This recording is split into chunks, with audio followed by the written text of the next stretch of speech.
ñu ngi leen di nuyu di leen jaajëfal yéen ñi nga xamante ni yéenay suivre chaîne bii di xalaat TV ñu leen di dalalaat ci seen jàngatu bés bi. te nag dañuy wax ci benn sujet boo xamante ni dafa concerné dundinu sénégalais yi maanaam wàllum courant bi xam ngeen ni amal nañ ab yokk ci domaine boobule te ñu bari ci ay kër commencé nañu sentir yokkum courant bi lan moo waral nag yokk boobee président Macky Sall joxe woon na ci ay leeral. commission de régulation du secteur de l'électricité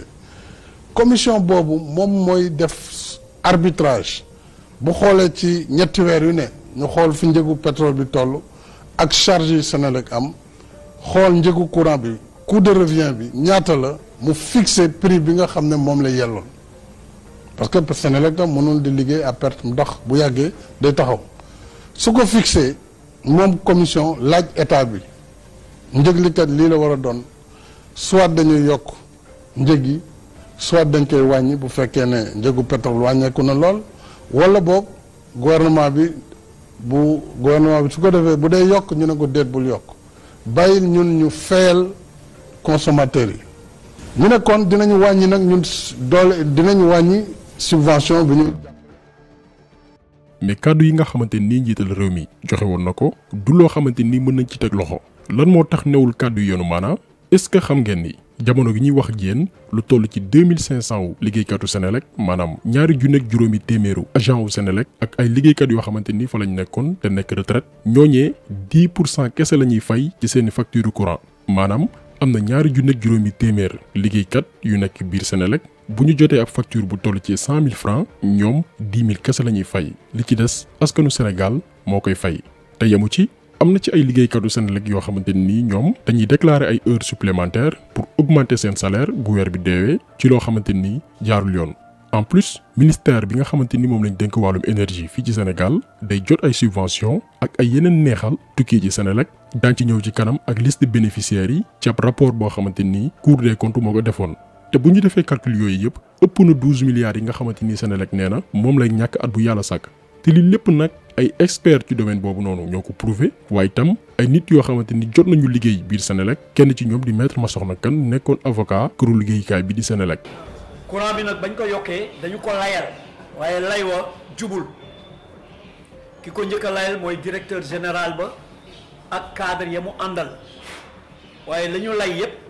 ci Senelec dafa soxla xaalis pour mën a respecter contrat performance ba mu amoon wala Senelec li muy am da ciy jënd 70% fuel maanaam la muy toggee essence ba loolu yëpp dara taxawu ci dara taxawu ci. li nit ñi war a comprendre ci yokkum courant bi nga xamante ni amal nañ ko mooy am na ay agent wu Senelec ay cadre yoo xamante ni ñi ngi liggéeyee foofu ñooñee ñoo jël en otage askanu lëmm ay doomi aadama yoo xamante ni ñi ngi def lu leen neex. parce que saa yu nguur gi lànkee wala bëgg a dakkal li nga xam ne ñi ngi koy def ci boobee bërëb liggéeyukaay ñu def lu ñuy woowee sabotage wala chantage mu am aussi gouvernement irresponsable boo xamante ni am na pouvoir non seulement dakkal askan wi di fay seeni courant wu kër teg ci di fay courant wu ay liggéeykatu Senelec waaye itam état boobee am possibilité wàññi prix électricité bi parce que président Macky Sall ci boppam moo waxoon ni non seulement Sénégal suñu production day augmenter maanaam dina yokk bu ñu mën di jaay waaye itam prix courant bi dina wàññeeku bu baax. Nous passons ainsi de 500 mégawatts en 2012 à 1141 mégawatts en 2018. Il faut y ajouter à très court terme 2 projets de 60 mégawatts en solaire et 150 mégawatts en éolien. Avec plus de 3000 km de lignes de transport installées, notre réseau électrique modernisé et densifié est désormais mis à niveau. Avec le projet majeur MCC de 600 millions de dollars, entièrement dédié à l'énergie, et l'exploitation prochaine de nos ressources gazières et pétrolières,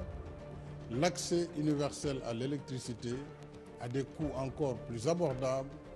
est désormais possible avant l'échéance de ngeen gis ni li mu diggee woon dara amu ci mais li gën a garaaw mooy comme niñ ko waxee ci njëlbeenu vidéo bi charge yi nga xamante ni Senelec am na ko loolee kese buñ ko delloo woon ci askan wi courant du mës a cher ci Sénégal au contraire dina gën a wàññeeku par rapport ak li doomi aadama yi di fay tey lu waral loolu bu ñu demee biir Senelec dafa am lu ñuy woowee tarif préférentiel sénégalais yu bari xamuñu ko wala ñu bari ñi ko dégg itam xamuñu tarif préférentiel boobu noonu naka lay fonctionner. li muy fonctionner lenn la dafa am ay agent wu Senelec yu toll ci 2500 maanaam ñaari junni ak juróomi téeméer yooyu agent mën nañ consommer ci diiru ñaari weer 1000 kWh jàpp 1500 kWh mais ñoom agent yooyu duñu fay facture bi yëpp 10% kese la ñuy fay li ci des askanu Sénégal moo koy fay maanaam ab agent Senelec bu am salaire am ay per diem am yeneen avantage yow sénégalais bi nga xamante ni amoo salaire da ngay xoslu di jógu ko daanu yow di nga fay sa facture ba noppi fayaaleel ko moom agent wu Senelec bi 90% facture am maanaam njëgu courant am bu dee téeméer yow juróom-ñeent fukki yaa koy fay.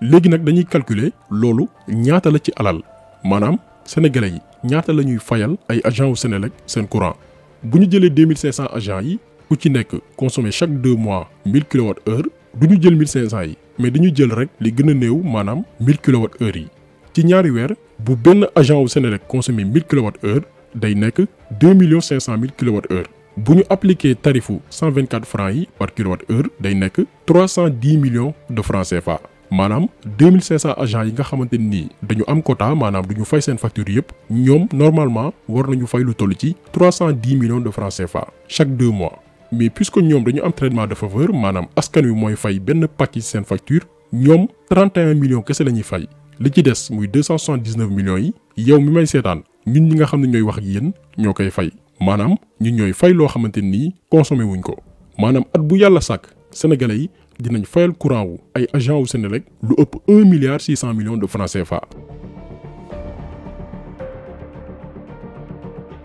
Macky Sall nag bi ñu ko falee ci bopp réew mi dafa décidé woon dindi loolu lépp mais ay cadre Senelec ñoo ko menacé mu dellu ci ginnaaw pour wax leen ne rek syndicaliste yi nekk biir Senelec ni ñu amee doole parce que dañuy chantage nguur gu leen bëgg a xañ li ñu am ci ndoddu sénégalais yi ñu xeex la naka lañ lay xeexee nag mooy di saboter réseau bi nga xam ne mooy distribuer courant bi bu ko defee coupure courant bi di taqarnaase ci biir réew mi askan wi mere nguur gi fi nekk moo tax il faut que ñu am benn président bu responsable pare pour jàmmaarloog cadre Senelec yi nga xamante nii ñàkk sénégalais yi la ñuy dundee parce que imagineel nga am facture bu toll ci 150 000 de francs CFA mais yow 15 000 francs kese ngay fay li ci des askan wi moo koy fay ci dëkk bu mel ni Sénégal nga xam ni revenu par habitant lu néew a néew la. beneen scandale bi nga xam ne am na biir Senelec mooy dafa am lu ñuy woowee fonds d'appui au ministère de l'énergie maanaam nee neen dañu jagleen ndimbal ministère bi nga xamante nii mooy ceytu lépp lu jëm ci wàllu énergie ministère boobee nga xam ni dañu voté assemblée nationale ab budget spécial pour moom actuellement budget ministère bi ñu dénk wàllum pétrole ak énergie mi ngi toll ci 255 milliards 396 millions 691 mille 327 francs CFA mais teewul Senelec ñoom nee nañ mettre nañ en place benn fonds spécial pour ne day jàppale boobee ministère te xaalis boobu noonu sénégalais yi ñoo koy yëg parce que ci facture courant bi lañ koy tirer mais loolu lépp li ko lal mooy wàllum corruption parce que en 2010 Cour des comptes def na benn enquête ci xaalis bi nga xamante ni Senelec moom lay verser ay agents au ministère bi ñu dénk wàllum énergie ci loo xamante ni tegul fenn. li ngeen di gis ni ab liste la boo xamante ni day wane turu ñi nga xam ni bénéficié wu nañ ci xaalis boobu noonu ci jamonoy Abdoulaye Wade entre 2006 et 2008. Samuel Sarr bi nga xamante ni jamono jooju moo nekkoon ministère bi ñuy dénk wàllum énergie Senelec fayal na ko ay billets avion yoo xamante ni ay millions de francs CFA la waaye itam benn conseiller buy wuyoo ci turu Idrissa Niass Senelec jox na ko ci xaalis boobu noonu. Senelec dem na bay fay formation wu yenn liggéeykat yi nga xam ne ñu ngi nekk biir ministère bi ñu dénk wàllum énergie mën na ci citer am ndaw suñuy tuddee Ndeye Binta Niang Senelec fayal na ko 2 900 000 francs pour formation benn weer ca Paris. am na tamit ku ñuy wooyee Diaga Sané Senelec fayal ko formation 25 jours Casablanca ci jëg bu toll ci 2 600 000 francs. Matar Paye moom itam Senelec fayal na ko formation 15 jours Casablanca ci lu toll ci 1 600 000 de francs CFA. de même que Mami Jackie Préra moom itam ñu fayal ko 2 800 000 francs pour ab formation 27 jours Casablanca. te du ñoom dong am na ci yeneen liggéeykat yoo xamante ni Senelec fayal na leen seen formation waaye itam seeni frais de visa ak ay billets avion ay assurance moom ngeen di gis ci image bii nii mu nekk ab rapport boo xamante ni Cour des comptes moo ko def. te yemu ci am na ci yeneen agent wu Senelec yoo xamante ni ñoom itam sàcc nañ ay millions yu baree bari ba tey ci rapport bi nga xam ni Cour des comptes jébal na ko. ku ñuy woowee Mor Sarr sàccoon na fa lu toll ci 7 353 517 francs. Sidi Doumbouya sàccoon na fa lu toll ci 5 375 000. Moussa Yoro Ndiaye sàccoon na fa 4 626 452 francs. Ndiame Niane sàccoon na fa lu toll ci 23 468 661 francs.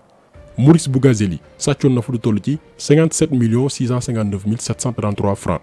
Fatou Gueye Diagne sàccoon na fa lu toll ci 17 938 069 francs. Elias Sonko moom itam sàccoon na fa lu toll ci 5 173 798 francs CFA. te lii lépp nag bi mu xëyee biir Senelec ñi ko def dara fekku leen ci wàllum yoon ñenn ñi kese la ñu dàq ña ca des di wéy di nekk ci boobee bërëbu liggéeyukaay. et d'après Cour des comptes seen rapport bi ñu fësal li waral yile détournement ci biir Senelec mooy amul contrôle boo xamante ni tax na ñuy wax te loolu noonu mooy xew ba léegi biir Senelec parce que mbuxum bi mi ngi fay wéy di gën a am doole.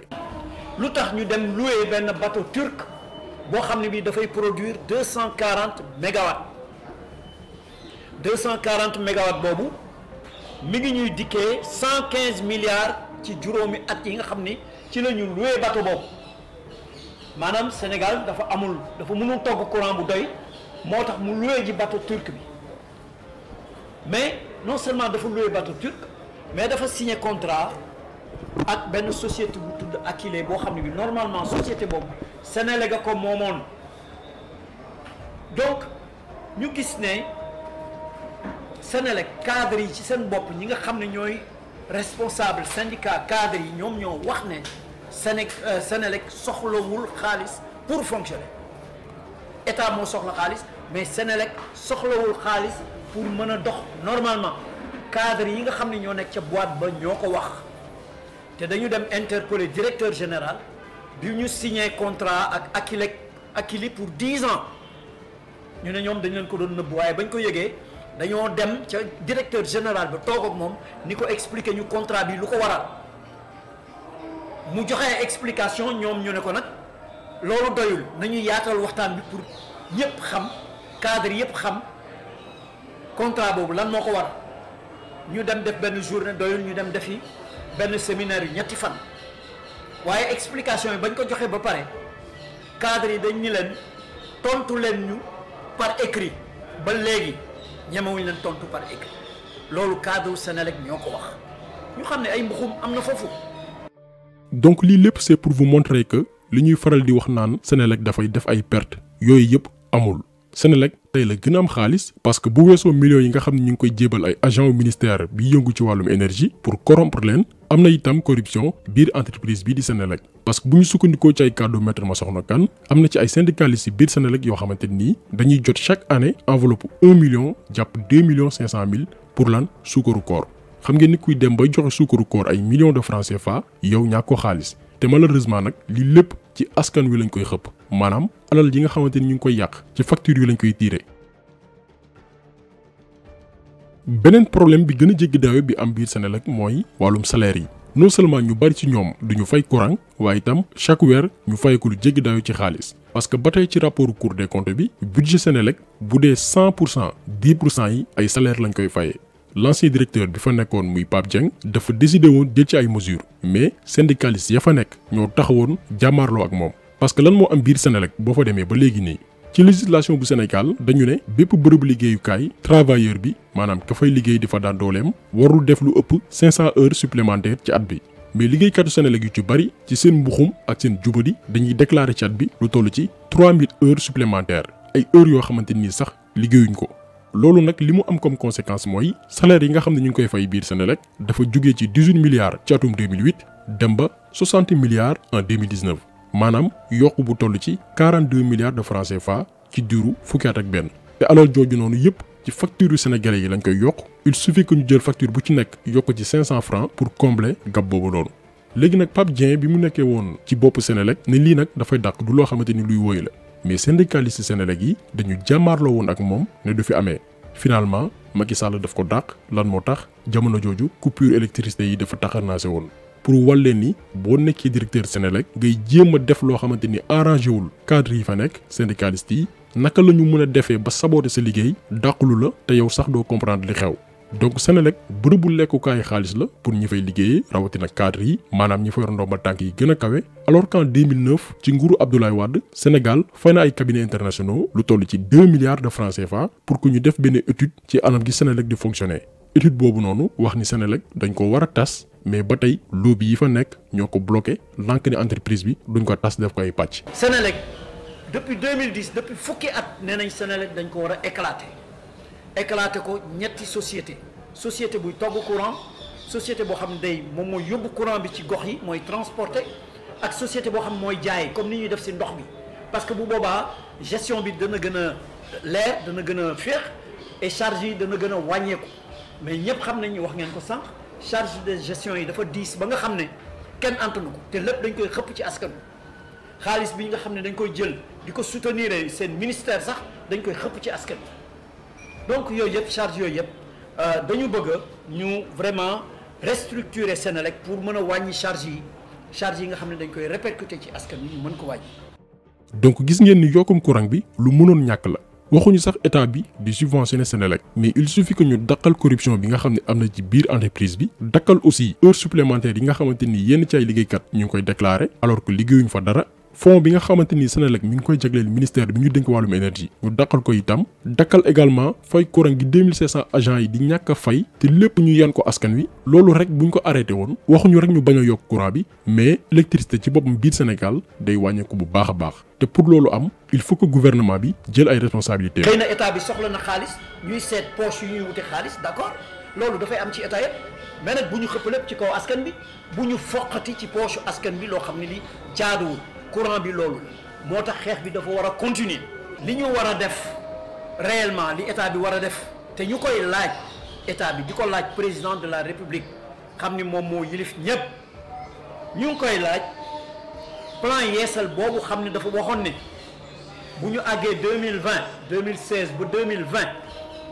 courant dana jar 60 francs ba 80 francs te actuellement muy jar double loolu plan yeesal boobu ñu audité ko parce que boo amee programme am benn plan boo ko doxalee ay at war nga def li ñuy wax suivi évaluation maanaam war nga taxaw seet li nga doxalagum li nga exécuté gum fu mu toll est-ce que 80% d'exécution la wala 60% d'exécution pour nga war a xam ndax da ngay baral wala da ngay redresser wala loolu mooy suivi évaluation programme yi fi am yëpp muy autoroute ak lu mu mënti doon dañuy bu ñu doxalee quelques années dañuy taxaw seetlu dañu liggéey fu mu toll. ak ndax baax na wala déet donc plan yeesal ñu ngi laaj président mu dimbale ñu sénégalais yi ñu xam plan yeesal boobu xam ne ay centaines de milliards moo ci nekkoon ñu wax ñu plan yeesal boobu fu mu toll ñu audité ko. donc gis ngeen que ni problème courant bi c'est une question de volonté politique bu ñu amoon ab président bu responsable bu mat kilifa koo xamante ni faalewul pression ay liggéeykatu Senelec jàkkaarloog askan wi wax leen dëgg pour ëllëg lu mënti am ñu comprendre du ñu yegsi ci bile situation. donc li leeral la pour que sénégalais yi xam réellement lan moo xew le fond du dossier concernant yokk courant bi ci benn wet ñu xam que ni dafa am nguur gu bëgg a yaxanal xaalis ca beneen wet mu am ay liggéeykat yoo xamante nii par manque de patriotisme ñuy teg seen askan lu ñu atanul ndax lan feesal seeni compte bancaire waaye itam am alal balaa ñuy retraité. ñuy profité aussi ci occasion bi pour remercier maître Massokhna Kane bi nga xamante ni mi ngi def liggéey bu am solo ci domaine boobu noonu pour protéger ñi nga xam ne ñooy consommateurs yi. yaakaar nañu tey bu amee benn association buy défendre dëgg consommateur sénégalais yi mooy SOS consommateur bi nga xam ni moom maître Massokhna Kane moo ko jiite mais pas genre Momar Ndao yi nga xamante ni ñoom dañuy utiliser consommateur sénégalais yi di mbubboo askan wi pour am xaalis. moom Momar Ndao ñëpp xam nañ ni depuis un certain temps Macky Sall moo koy fay lan moo tax mu koy fay pour lu ñu teg askan wi rek moom mu wutal ko lay donc moom arnaqueur la bu mag boo xamante nii sénégalais yi war nañu xam mooy kan ak li ko tax a jóg. donc jàngat bi tey loolu la woon ñu ngi leen di gërëm di leen jaajëfal di leen dig daje beneen yoon ci beneen jàngat jaa ngeen jëf.